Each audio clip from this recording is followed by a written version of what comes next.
नमस्कार दोस्तों, स्वागत है आपका मेरे YouTube channel Raju Kumar mathematics solution में। आज हम बात करने वाले हैं सेट्स के बारे में, जो कि क्लास 11 का एक टॉपिक है। सेट्स होता क्या है? Sets collection of well defined object है। Collection of well defined object. Set का सिंपल सा मीनिंग है कलेक्शन, एग्रीगेट, क्लास, जो कि एलिमेंट को कंसिस्ट करे। अब एलिमेंट क्या है? ऑब्जेक्ट हो गए, मेंबर हो गए उस सेट्स के। हम सेट्स को कैपिटल लेटर से डिनोट करते हैं और उसके एलिमेंट को स्मॉल लेटर से। यहाँ पे आपको कुछ एग्जाम्पल दिख रहा है, जैसे कि collection of vowel in English alphabet, AEIOU, ये सब हमारे एलिमेंट हैं। और जो इस एलिमेंट को कंसिस्ट करेगा वो होगा सेट ए, या अदर कोई सेट्स हो सकते हैं। इसी टाइप के और भी एग्जाम्पल आप देख सकते हैं, आपके स्क्रीन पे दिए हुए हैं। कुछ इस कलेक्शन जो होंगे वो सेट नहीं होंगे, जहाँ पे उस सेट में किसी भी सेट के एलिमेंट के कैरेक्टरिस्टिक्स के बारे में बात किया जाए, उनकी विशेषताएं पूछी जाए या बताई जा रही होंगी। जैसा कि आप इस एग्जाम्पल में देख सकते हैं, collection of good cricket players of India is not a set, because जो गुड टर्म है उसको सेट्स में डिफाइन नहीं किया जा सकता है। इस चैप्टर में पढ़ने से पहले आपको कुछ टर्म के बारे में जानने की ज़रूरत है, जैसे कि आप जान रहे हैं यहाँ पे n जो लिखा हुआ है। n का मतलब अगर आप कहीं भी n देख ले तो इसका मतलब है कि वहाँ सेट ऑफ नेचुरल नंबर होगा। उसी टाइप में और भी टर्म आपके दिए गए हैं, जैसे कि z का सिंपल सा मीनिंग क्या है? इंटीजर के लिए, z प्लस पॉजिटिव इंटीजर के लिए, q जो होगा रेशनल नंबर के लिए, q प्लस जो होगा पॉजिटिव रेशनल नंबर के लिए, आर जो होगा रियल नंबर के लिए, R plus positive real number. उसी टाइप में सी जो होगा कॉम्प्लेक्स नंबर के लिए यूज किया जाएगा। अब हम जानना चाहते हैं सेट के बारे में, कि सेट को हम दो टाइप में डिफाइन कर सकते हैं। पहला होता है रोस्टर फॉर्म, जिसको हम टेबुलर फॉर्म भी बोल सकते हैं, और दूसरा होता है set builder form. Roster form में सिंपल सा हम एलिमेंट को लिस्टिंग कर देते हैं सेट के अंदर यूजिंग कॉमा। ठीक है, उसके कुछ एग्जाम्पल आपको दिए गए हैं। Set of vowel of English alphabet, जिसको कि यहाँ पे आप सिंपल सा आंसर देख सकते हैं। उसी टाइप के इवन नेचुरल नंबर को आप यहाँ पे भी देख सकते हैं। ये आपके कुछ एग्जाम्पल्स हैं, और भी एग्जाम्पल दिए गए हैं जिसको आप स्क्रीन पे देख सकते हैं। अब हम दूसरे टॉपिक पे आते हैं, जिसका टर्म है सेट बिल्डर फॉर्म। इस सेट बिल्डर फॉर्म में हम कॉमा के मेथड से हम सेट को डिफाइन नहीं कर सकते। यहाँ पे हमें सेट को डिफाइन करने के लिए एक कैरेक्टरिस्टिक्स प्रॉपर्टी चाहिए कि वो सेट क्या बताना चाह रहा है, जिसका कुछ एग्जांपल आपको दिया गया है कि एक सेट ई है जो कि इवन नेचुरल नंबर को कंटेन करेगा। तो ई हम एक सेट मान लेते हैं, जहाँ पे एक्स जो होगा एलिमेंट होगा सेट का, जो कि बताया जा रहा है कि x is a natural number. x क्या होना चाहिए? Natural number. और x जो होना चाहिए 2 टाइम्स ऑफ n होना चाहिए। और जहाँ पे ये जो स्मॉल n होगा वो एक नेचुरल नंबर होगा, कैपिटल N में बिलोंग करेगा। इसी टाइप के और भी एग्जाम्पल आप देख सकते हैं, कि जैसा कि द सेट दिया हुआ है A, जहाँ पे आपको एलिमेंट दिया हुआ है A 1 2 3 4 5 6 7 8 तक दिया गया है। तो इसको हम सेट बिल्डर फॉर्म में कैसे लिख सकते हैं? ए एक सेट होगा जहाँ पे एक्स जो होगा वो एलिमेंट होगा नेचुरल नंबर का, और एक्स जो होना चाहिए वो 8 से कम भी होना चाहिए। तो इसको हम सेट बिल्डर फॉर्म में बना सकते हैं। उसी टाइप में आप दूसरा एग्जाम्पल देख सकते हैं कि एक सेट ए है जो कि 0 से लेके 1 4 9 6 ऐसे का डॉट डॉट डॉट है। तो इसको हम सेट बिल्डर फॉर्म में कैसे बना सकते हैं? तो एक सेट ले लेते हैं ए, जो कि एक्स स्क्वायर होगा, सच दैट एक्स जो होगा वो इंटीजर होना चाहिए। इसी टाइप के आपके कुछ एग्जाम्पल आपके स्क्रीन पे दिख रहे हैं, जैसा कि आप देख रहे हैं set of all letter in word mathematics. तो जब भी हम इसके लेटर लिखने जाएंगे तो हमें एक बात ध्यान देना पड़ेगा कि वो बात क्या होनी चाहिए, कि जहाँ इस लेटर में आप देख सकते हैं एम जो होगा 2 बार यूज हो रहा है, पर जब भी हम सेट को लिखते हैं तो कोई भी लेटर अगर एक से ज़्यादा बार यूज हो तो उसको बस हम एक बार ही काउंट करते हैं। इसी टाइप के आपके इक्वेशन के वर्ड हो जाएंगे, जेब्रा के अल्फ़ाबेट हो जाएंगे। तो इस टाइप के कलेक्शन हम कर सकते हैं। नाउ हम डिस्क्राइब करते हैं सेट बिल्डर फॉर्म में, कि अब जैसा एक टर्म है प्रोबेबिलिटी, तो प्रोबेबिलिटी को हम कॉमा के मदद से नहीं यूज कर सकते हैं। तो हमें यहाँ पे एक नया टर्म यूज करना पड़ेगा x, जहाँ पे एक सेट a मान लेते हैं। तो x क्या होगा? x सच दैट x जो होगा लेटर होगा किसका? प्रोबेबिलिटी वर्ड का। तो उसी टाइप में और भी नेचुरल नंबर के रेसिप्रोकल ऑफ नेचुरल नंबर अगर हम रोस्टर फॉर्म में लिखे होते तो ये 1/1 1/2 ऐसे करके लिख सकते थे, पर यहाँ पे हम सेट बिल्डर फॉर्म में हैं तो हम वो काम नहीं कर सकते हैं। यहाँ पे हमें क्या करना पड़ेगा, एक सेट मान लेंगे B जो कि आपको बताएगा क्या है, x such that x is a reciprocal of natural number. इसको हम दूसरे भाषा में ऐसे भी लिख सकते हैं जहाँ पे स्मॉल n क्या होगा, नेचुरल नंबर से बिलोंग करेगा। यहाँ पे आप और भी एग्जाम्पल देख सकते हैं। अब हम देखना चाहते हैं जब हमारे पास सेट बिल्डर फॉर्म दिया हुआ है तो उसको हम रोस्टर फॉर्म में कैसे लिख सकते हैं। यहाँ पे आपको एक एग्जांपल दिया गया है, जैसा कि x such that x is a positive integer and divisor of 9। तो पॉजिटिव इंटीजर हमें पता ही है और डिवाइजर ऑफ 9 1 3 और 9 होता है। तो ये 3 एलिमेंट होंगे उस सेट्स में, तो हम इसके कलेक्शन को कर सकते हैं जिसका नाम दे दे सेट A। इसी टाइप के और भी एग्जाम्पल है, आप सिंपली तरीका से देख सकते हैं। नाउ जब अब हमें रोस्टर फॉर्म दिया हुआ है तो उससे हम सेट बिल्डर फॉर्म कैसे ले सकते हैं।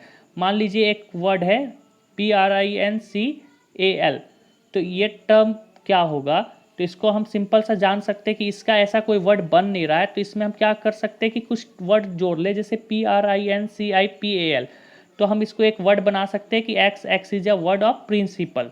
तो इस टाइप के हम आंसर से इसको आंसर ला सकते हैं। तो अब हमें कुछ डिफाइन किया गया है कि जैसे एक सेट को हम डिफाइन कर सकते हैं सेट बिल्डर फॉर्म में, रोस्टर फॉर्म को सेट बिल्डर फॉर्म में डिफाइन किया जा सकता है। जैसे कि ये सेट में आप देख सकते हैं 1/2 2/3 इसी टाइप के कुछ सेट दिए गए हैं जिसको हम आप आसानी से देख सकते हैं। इसको हमको सेट बिल्डर फॉर्म में लिखना है। तो आप यहाँ सिंपल सा देख सकते हैं कि उससे पहले वाले जो एग्जाम्पल आपने देखा, इस एग्जाम्पल में आपको पता चला कि हो क्या रहा है कि जितने भी एलिमेंट है उससे एक उसका डिनोमिनेटर जो है एक ज़्यादा है। तो यहाँ पे आप सिंपल सा एक टर्म यूज कर सकते हैं x सच दैट n जो होगा एक नेचुरल नंबर होगा और डिनोमिनेटर उससे एक ज़्यादा होगा, और n कहाँ तक लाई करेगा, यहाँ 9 तक। तो यहाँ पे हम n जो होगा less than equal to 9 use कर सकते हैं। तो ये हमारे कुछ यूज करके हम सेट बिल्डर फॉर्म बना सकते हैं। इसी टाइप के आपके कुछ एग्जाम्पल दिए गए हैं आपके स्क्रीन पे, आप इसको ईजिली तरीके से देख सकते हैं। और ये आपके कुछ एक्सरसाइज के क्वेश्चन हैं जिसको आप बनाइए। अब कुछ एग्जाम्पल दिया गया है जैसा कि लोयल। अब हमें बताना है कि कुछ सेट्स इक्वल होंगे या अनइक्वल होंगे। तो इस तरह के सेट्स दिए गए हैं, जैसा कि एक सेट डिफाइन किया गया है x, जहाँ पे हमको बताया गया है x क्या होगा, x is a letter of the word loyal.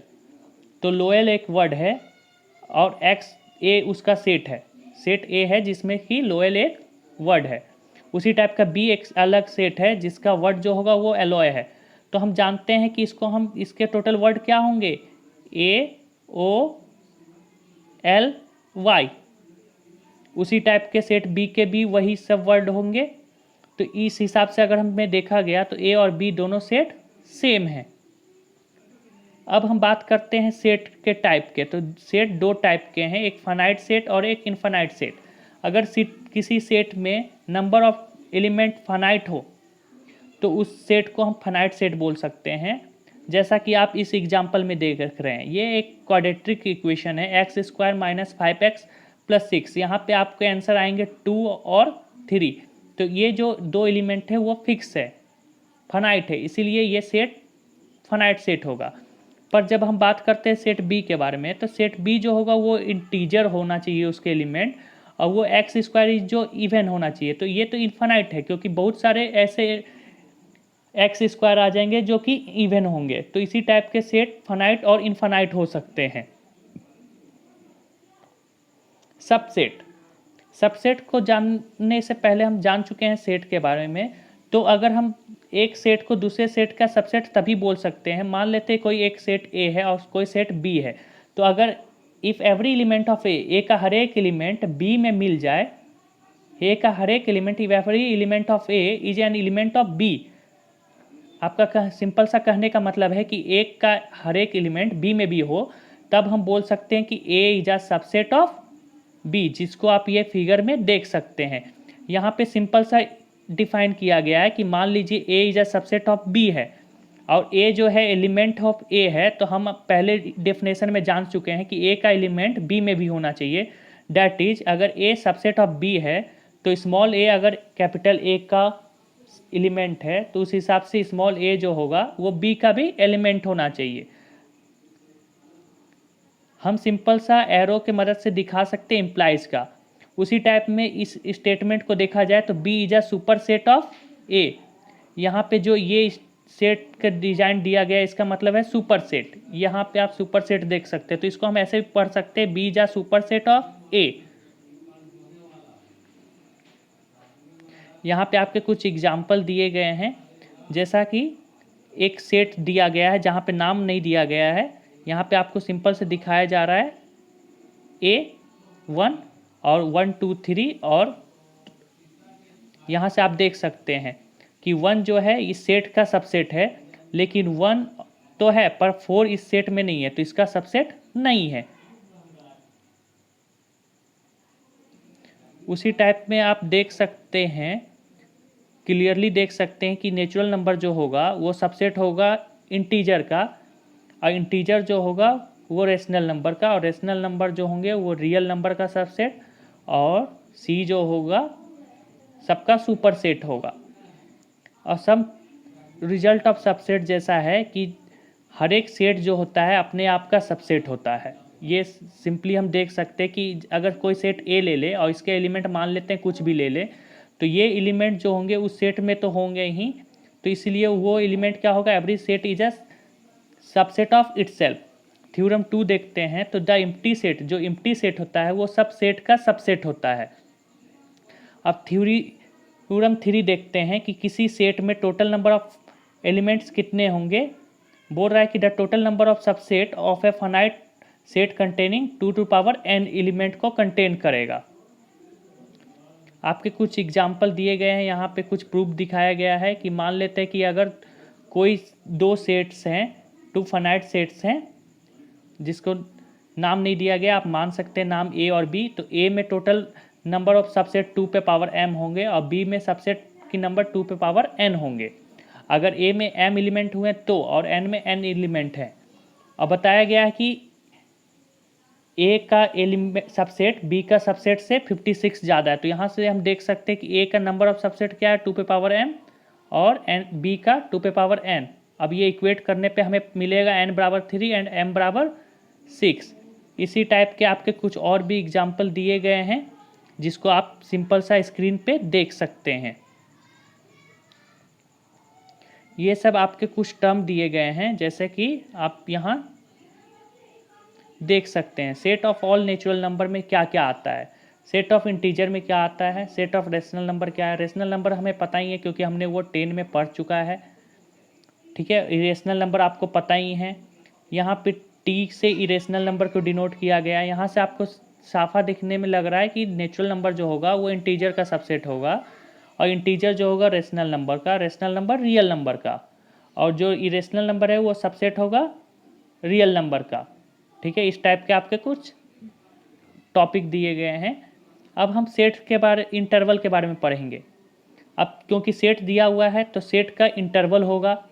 तो पहला होता है क्लोज इंटरवल। क्लोज इंटरवल में क्या होता है कि हम बाउंड्री पॉइंट को इंक्लूड करते हैं, जैसा कि x जो होगा रियल नंबर से होगा, और x का वैल्यू जो होगा वो स्मॉल a से स्मॉल b तक जाएगा, और बाउंड्री पॉइंट को भी साथ में लेके जाएगा।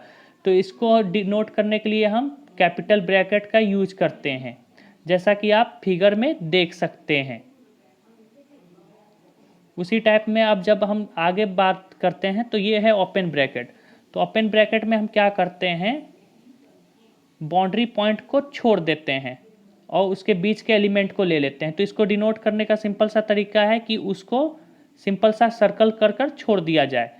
इस तरह के इंटरवल में हम सिर्फ सेंटर वाले पार्ट को लेंगे, बाउंड्री पॉइंट को छोड़ देते हैं। अब आते हैं हम सेमी ओपन या सेमी क्लोज इंटरवल में। इस तरह के इंटरवल में क्या होता है कि एक एंड ओपन होता है और एक एंड क्लोज होता है, इसीलिए इसको हम सेमी ओपन भी बोल सकते हैं या सेमी क्लोज भी बोल सकते हैं, जिसका फिगर में आप सीधे देख सकते हैं। अब आता है बात यूनिवर्सल सेट का। तो यूनिवर्सल सेट क्या होता है, तो एक सेट जो है कि सभी टाइप्स के सेट को कंटेन करे जो कि उसके कॉन्टेक्स्ट में बात कर रहा हो, उसके कॉन्टेक्स्ट में बात कर रहा हो।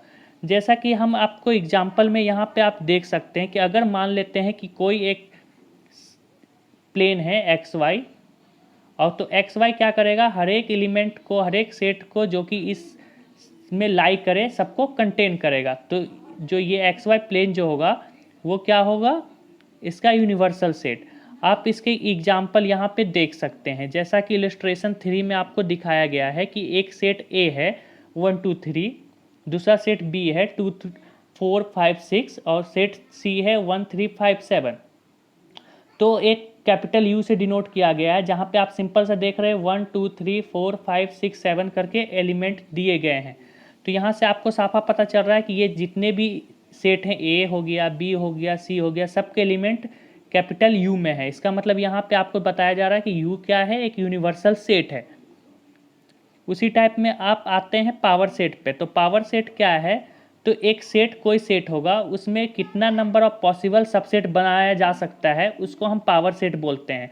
The collection or a family of all subset of A is a called power sets of A and it is denoted by P of A. अब यहाँ पे पी ऑफ ए को डिनोट किया गया है, जहाँ पे एस जो है एक सेट को डिफाइन कर रहा है, और सेट क्या होगा, वो ए का सबसेट होना चाहिए। हम जानते हैं कि एम्प्टी सेट सबसेट का सबसेट होता है, तो उस हिसाब से हम देख सकते हैं। अब इलस्ट्रेशन 1 में दिखाया जा रहा है कि जैसे एक सेट 1 2 3 को कंटेन कर रहा है, तो उसका पावर सेट हम कितना निकाल सकते हैं। तो हमें पता है कि 5 सबसेट में होगा, 1 इसका एलिमेंट है, तो 1 अपने आप का भी एक सेट है, 2 भी एक सेट है, 3 भी एक सेट है। उसी टाइप का 1 2 सेट है, 1 3 सेट है, 2 3 सेट है और 1 2 3 सेट है। तो इसमें total possible number of subset कितना होगा, एक आप काउंट करके देख सकते हैं। इसी टाइप के आपके कुछ और भी एग्जाम्पल दिए गए हैं।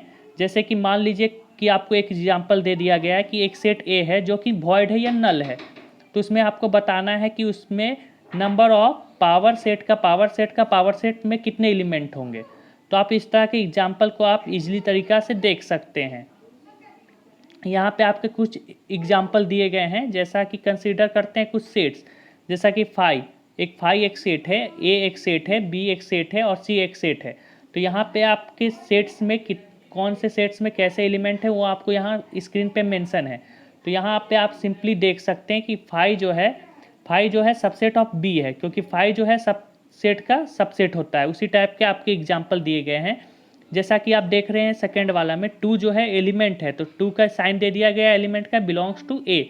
और लेकिन बी में 2 नहीं है, that is 2 does not belongs to B, simply A is not a subset of B.